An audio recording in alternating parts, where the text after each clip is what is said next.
जय जिनेन्द्र। आज जानेंगे कहानी अभय कुमार के साहस की। एक बार उज्जैनी के राजा चंडप्रद्योत ने मगध राज्य पर आक्रमण किया। सैनिक युद्ध नहीं चाहते थे, महामंत्री अभय भी यही चाहते थे। अतः व्यर्थ के रक्तपात और हिंसा से बचने के लिए अपनी बुद्धिमत्ता से एक षड्यंत्र रचकर अभय कुमार ने उन्हें वापस लौटा दिया। चंडप्रद्योत को अपने राज्य में पहुंचने पर पता चला कि अभय कुमार ने चालाकी की है, तो उन्होंने भी घोषणा कराकर चालाकी से अभय कुमार को बंदी बनाकर अपने यहाँ रख लिया।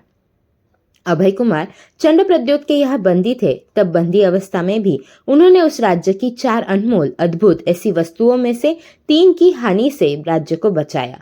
पहली, लोहजंग दूत को विष मिश्रित लड्डुओं से। दूसरी, अनलगिरी हाथी मदमस्त हो गया तब उसके मद को उतारने का उपाय बताकर उस विनाश लीला से।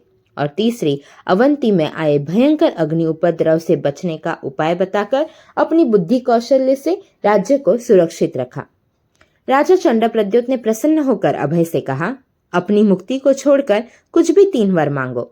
अभय ने कहा, समय आने पर मांगूंगा, तब तक मुझे दिए तीनों वर आपके पास सुरक्षित रखे।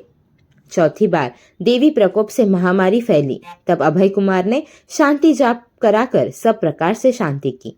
महामारी शांत हो गई तो चंडप्रद्योत ने अभय से कुछ मांगने के लिए कहा। अभय ने पुराने 3 वर की याद दिलाते हुए अनलगिरी हाथी, लोहजंग दूत और अग्निभीरु रथ मांग लिए।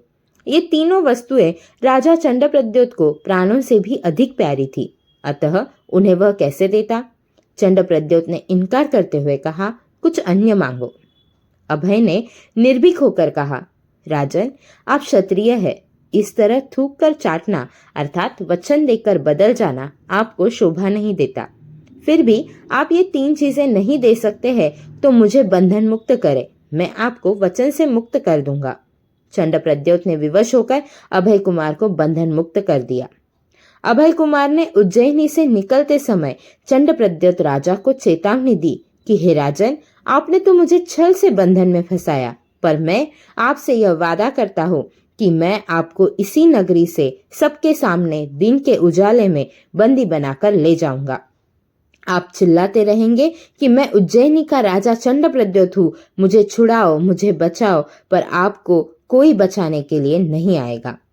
अभय कुमार ने स्वयं के कहे अनुसार एक योजना बनाई और उसके अनुसार चंडप्रद्योत को बंदी बनाकर अपने साथ राजगृह नगरी में ले गए। सैनिक राजा के समक्ष उपस्थित होकर कहा, राजन, ये उज्जैनी नरेश आपके अपराधी है, जो मुझे छल पूर्वक बंदी बनाकर अपने नगर में ले गए थे।